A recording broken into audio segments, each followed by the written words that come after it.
Coming up, a Native woman competes as a professional bikini bodybuilder. We visit with Aimee Velasquez. Plus, high school athletes come from across the country to play in the Indigenous Bowl.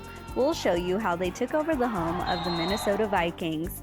I'm Aaliyah Chavez. Join us for those interviews, plus headlines from Indian country today. The Walter Cronkite School of Journalism and Mass Communication at Arizona State University is a proud supporter of Indian Country Today. Students at Cronkite News and Gaylord College at the University of Oklahoma cover Indigenous communities together. This important work is distributed by more than 100 news organizations.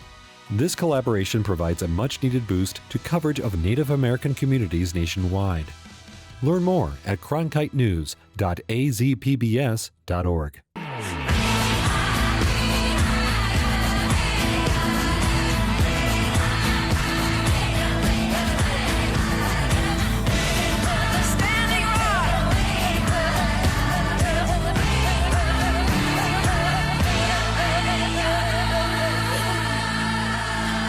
This is Indian Country Today.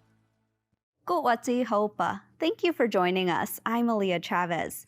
The governor of Nevada is apologizing for the role his state played in the forced removal of Native children to attend the Stewart Indian Industrial School in the late 1800s. Stewart was open for 90 years. On Friday, Governor Steve Sisolak met with former students and tribal leaders on the site of the former school grounds. It is on behalf of the state that I want to make an apology. This policy was abhorrent, and we need to make amends. Now, full stop.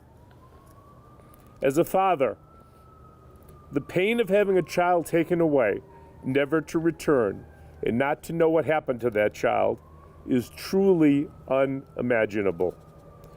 It is a tragedy that it has taken so long for the federal government to undertake an honest accounting of an immoral program that existed here for generations. The governor says he's looking for ways to help confront this historic injustice and honor the students who died while at Stewart. Stacy Montooth, the executive director of the Nevada Indian Commission, told the governor that there is not a Paiute, Shoshone, or Washoe person in Nevada who doesn't have a direct connection to Stewart. There were more than 350 boarding schools in the U.S., and the Interior Department is currently investigating each one. Governor Sisolak says his office will fully cooperate. Tribal leaders say they are thankful for the governor's actions. The Lummi Nation is calling an invasion of European green crabs a disaster. In the past months, more than 70,000 European green crabs have been captured and removed from the Lummi Sea Pond. This type of crab is an aggressive predator that is consuming area shellfish and destroying the salmon habitat. The Lummi Indian Business Council passed a resolution detailing a task force to confront the issue and highlights resources to support an appropriate solution.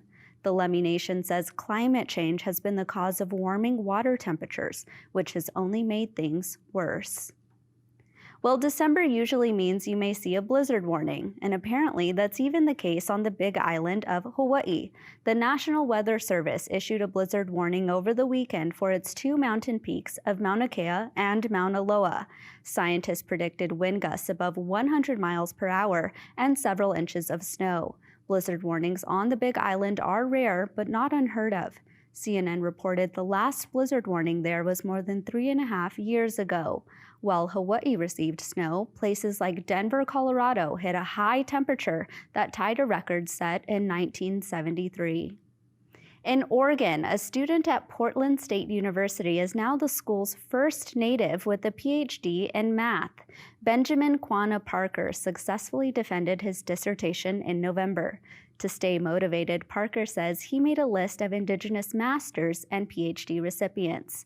Though he has family and friends in the area, Ben says he also received a lot of support from his school's Native Student Center.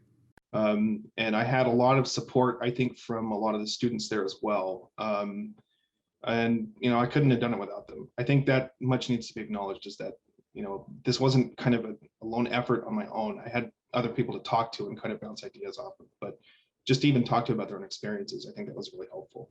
Parker will start his new job at Intel as a software research and development engineer at the end of January. A new show is underway that uses puppets to teach children the Navajo language. Fewer and fewer young people speak the language of their elders, and that's why Navajo citizen Pete Sands wants to help. Sands, who is fluent in Navajo, is teaching children the language through puppets named Ash and Sadie. They're the stars of a show that he's producing called Navajo Highways. He came up with the idea after seeing the impact a teacher's puppets had on her students. Sands says language and culture go hand in hand. If you don't have one, you don't have the other. The main point I always, try to hit the nail on the head is that, if you don't have your language, you don't have a culture. Because, I tell people, what good is it if you're saying these prayers, singing these songs, if you don't know what they mean? The first episode of Navajo Highways will debut in January on YouTube and at the Sundance Film Festival. And those are the headlines for Indian Country today. I'm Aaliyah Chavez. Coming up, we learn all about the art of bodybuilding. But first, Edgar Villanueva joins us to talk about decolonizing wealth.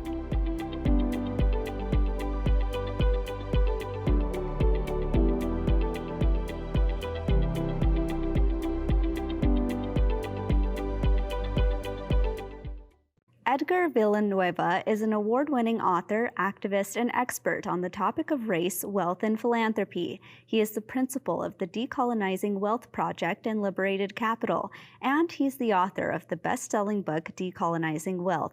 Edgar advises a range of organizations, including national and global philanthropies and Fortune 500 companies, to advance racial equity. He joins us now to talk more about his work. Welcome, Edgar.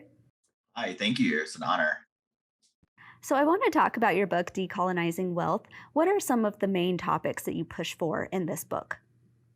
Ultimately, what I'm working to do through my book and through our work is to redistribute resources and capital back to our communities. I help folks understand the history of colonization in the U.S. For 500 years, what has happened on this land that has been really focused on extracting resources, money, building wealth on stolen land, and to understand the imperative of returning that wealth back to our communities. And that's actually a big part of your book, which talks a lot about reparations. What does that look like specifically for Indigenous communities? When I think about reparations, the word essentially means to repair. So I think the way that that shows up for us as Indigenous folks really is to be defined by, what we think we need to repair. For some communities, that may be money. It may be wealth that needs to be given back in the form of payments in that way. Reparations may look like the return of land.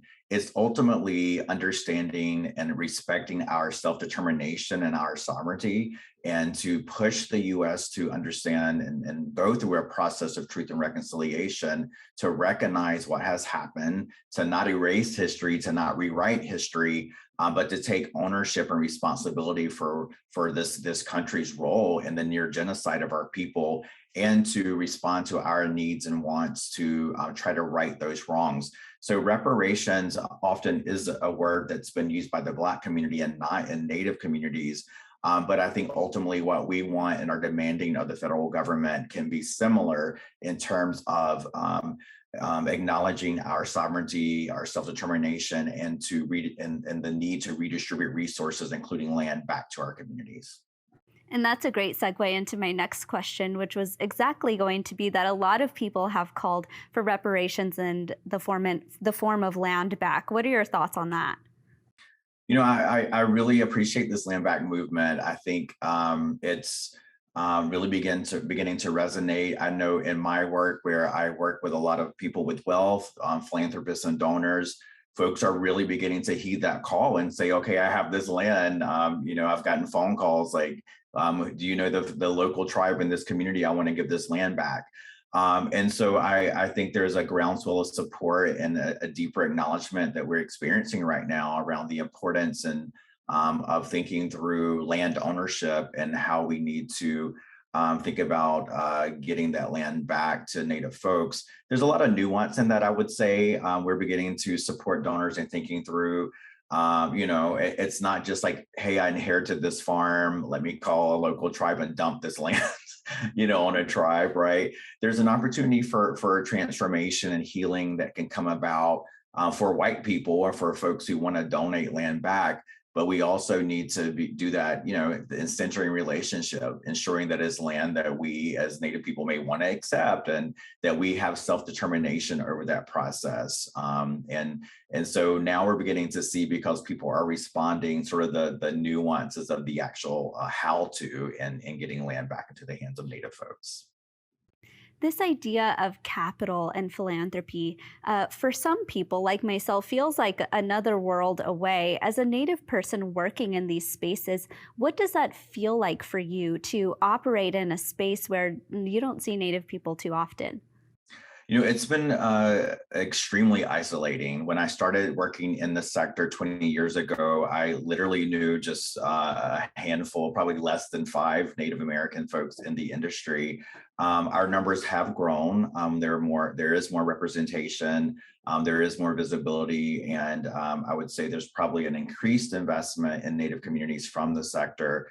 Because of us being represented now in the sector and advocating from the inside out. There's a lot of work to do, and especially to bring our worldview in terms of how we think about money, wealth, and relationship and reciprocity into this space that historically has modeled colonial dynamics, right? Of sort of white saviorism and that type of that's sort of inherent in sort of the nonprofit sector and how resources are deployed. So we're making progress, but there's still a lot of work to do. Do you think that there should be more Native individuals working in this profession? And if so, what are you doing to sort of help recruit and mentor more people like that? I think so. I have had a very rewarding career. It is difficult. It's an extremely white dominant space. 90% of executives in philanthropy are white. 90% of board members are white. And so it is a place where it is challenging, but I do think that we offer a lot for this sector. The way that we engage and see the world, and the way that we center family and communities and culture and everything that we do, I think is a path forward for this sector. I also think that there's a lot of opportunities outside of philanthropy, to make change. So I think your intentions have to be pure and right to want to do this work, because it requires a lot of self-healing. Our organization is working to launch an internship program to support young people who are interested in knowing more about philanthropy, supporting their careers and their pathways to be in this field. We're really excited. In January, we'll come out with an announcement about that. That is really exciting, and we'll make sure to watch out for that. You mentioned in your 20 years in this industry that you've seen a lot of changes. I want to talk about specifically the positive changes that you've seen in philanthropy. Can you tell us more about that? I think that we are seeing the field of philanthropy becoming a little bit more community centric and sort of democratizing how decisions are made.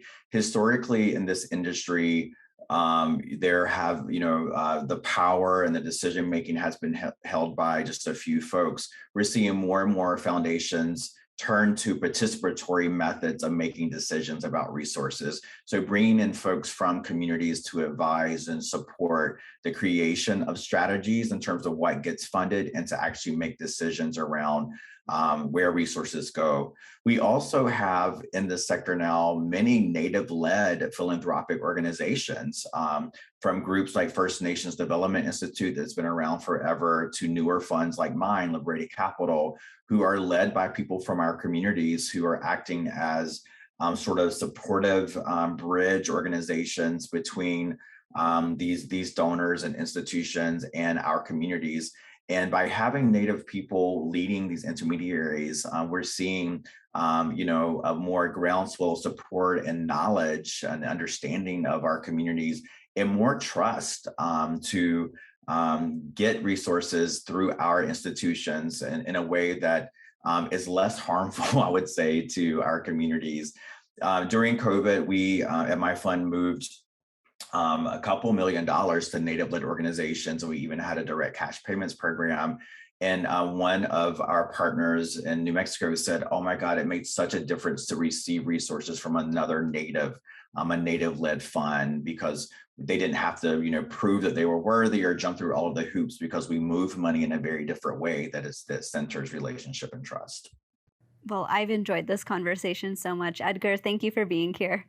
Yeah, thanks for having me. When we come back, she's a mother, health and wellness coach, and a professional bikini bodybuilder. We're catching up with Aimee Velasquez.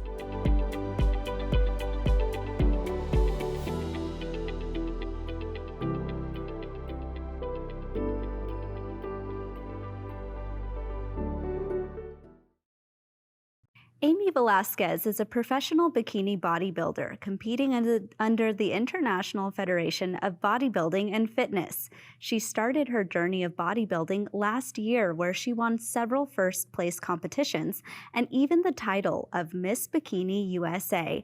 Aimee joins us now to tell us more about her journey. Hi, Aimee. Hi, how are you? I'm doing well. Thank you for asking. I previewed a little bit already, but tell us your journey into bodybuilding. Well, it all started with, I tried to find, things that I like to do for myself. I really had, I just had a baby. She's 3 now, but at the time, this was about a few years ago, I didn't really know what life was for me because I was a stay-at-home mom. Try to do things, trying to find what works for me, but turns out that I was dragged to the Mr. Olympia Fit Expo by my boyfriend, and it was the best thing that happened. That's what started my journey, actually. I showed up, and there was just so many incredible athletes there that inspired me, and they had big, nice, round shoulders. Girls had like the perfect, body, and it just inspired me so much. So from there, I started to get a gym membership, started working out, hired a coach, and it was just history from there. And just so I'm understanding correctly, this happened right before COVID started. Is that right? Yes, like a few months before. That's incredible. And was this, getting into fitness, was that something that was really natural for you? Yes and no. Growing up, I've always been a competitive athlete. So I did cheerleading for about 18 years of my whole life growing up. So, but it was never of the like sculpting your body, never doing things to look a certain way. It was always trying to get work as a team effort. I've never been on stage alone. So team efforts, trying to get a goal accomplished mainly, but yeah, different. It's so different when it comes to your actual self and your body. I'm so excited to hear that because I was a cheerleader too. I cheered in college, and so I always feel excited when I meet other cheerleaders. Tell us, how many competitions do you do per year, and sort of what does that look like for you when you're actually training and in the gym? So this is my second year, and this year is my rookie pro year. So I turned pro last year. I actually turned pro in 8 months, which is somewhat unheard of. It is extremely difficult to turn pro just because there's a criteria in every division that you want to enter in. There's like a bodybuilding division, there's a figure division, but bikini fits me perfectly because I have a petite, tiny body, and my frame is very small. So that's what bikini is. Bikini is very feminine, but having muscle to add to that shape. So I usually do about 3 to 4 a year. I've only done a total of 7 shows.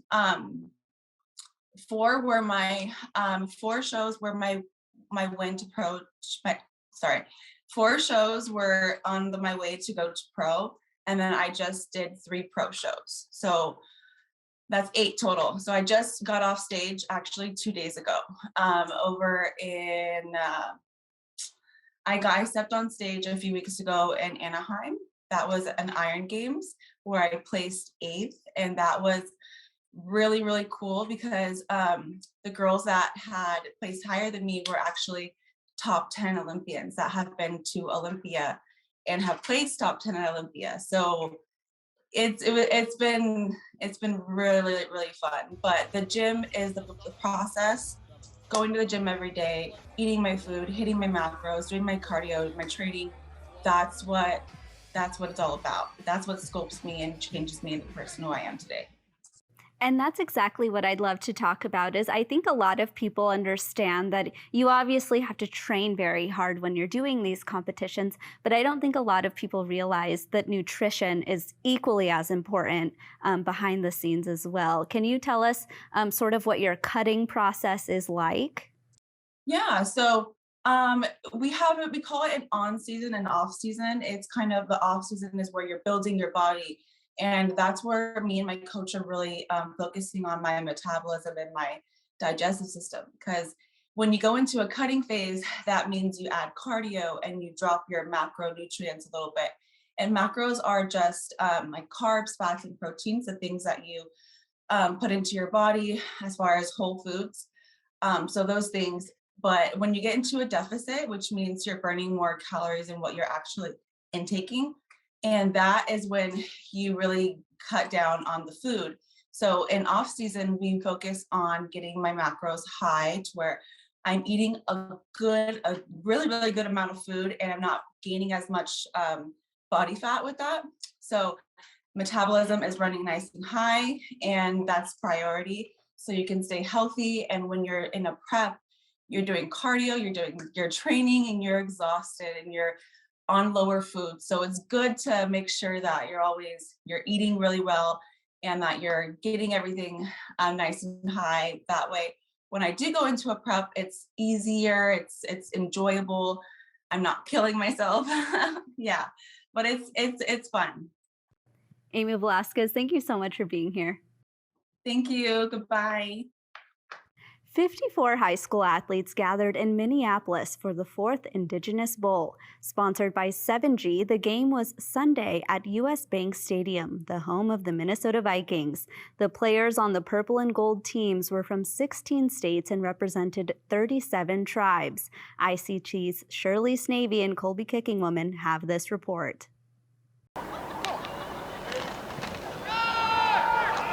This is one of the coolest events because it's so diverse, because these kids come from so many different backgrounds that they carry with them. You know, they carry their culture with them. They carry their tribe, their clan. Arriving Wednesday, the athletes practiced together and gathered at the Minneapolis Indian Center for some leadership training. It is eye-opening. I didn't even know California had almost 100 tribes. I did not know that. When I think of tribes from the Midwest, from Wisconsin, I just think of the big five that we're a part of, the Onondaga, the Mohawk, the Oneida, the Cayuga, and the Seneca. And then there's the Mystery Six, which is Tuscarora. But that's all I thought was out there. And seeing all, Catch's Enemy, I've such unique names, and it's nice. Bené Kalik is 7G's executive director and the mother of one of the 7 student athletes that started the organization. And so what happened at the Pro Bowl is we sat down with the boys, and I said, what do you guys want to do? Reno Franklin, chairman emeritus from the Kashaya Band of Pomos, his son was one of them, and he asked the boys, what do you want to do? Do you want to continue this? And they all said yes. And so I said, okay, well, let's make it happen. Let's do something that will help guide your peers, your brothers, your cousins to the next level, like what you're doing here. You guys are the leadership. Jerry Racine is one of the coaches. We do have athletes out there.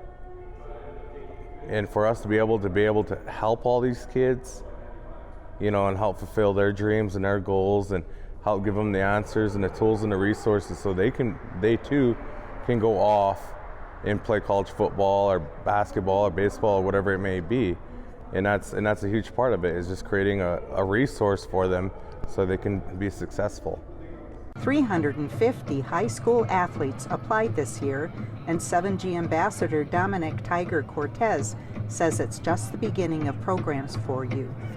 You know, we're going to be progressing into a lot of different sports, both boys and girls in Indian country, because that's what we need in our communities. You know, not just a program that just serves one thing. You know, we have to be multi-dimensional, and we have to be able to really create programming that can affect and connect with a lot of these kids. Sports and non-sports programs, educational, wellness, cultural. You know, there's so many aspects that we have to tap into, and 7G is going to do it. This was a dream come true for these young men. Many have never been in a pro stadium, let alone get to play in one. The Minnesota Vikings and the NFL made this happen. The crowds, the jumbotron, the well wishes from politicians, and the TV crews. MVP player Deshaun Allen summed it up. I was smiling ear to ear. It was awesome to be able to get MVP and noticed for my talents for this game. Oh, it was pretty surreal. You know, like every time I wasn't running or blocking or catching, I just look up and I just soak in the moment, because it was pretty surreal. No one else really does it. In Minneapolis, Minnesota, Shirley Snavy, Indian Country Today. And that's a slice of our Indigenous world. Thank you for watching. For all the latest news and updates, visit us anytime at IndianCountryToday.com. I'm Aaliyah Chavez. Sometimes you got to take a stand just because you know you can. Oh, you got to run, you got to run.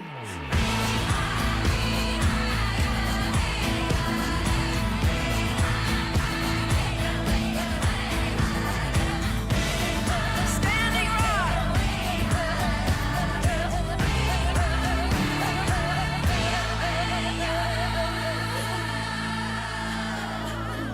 This is Indian Country Today.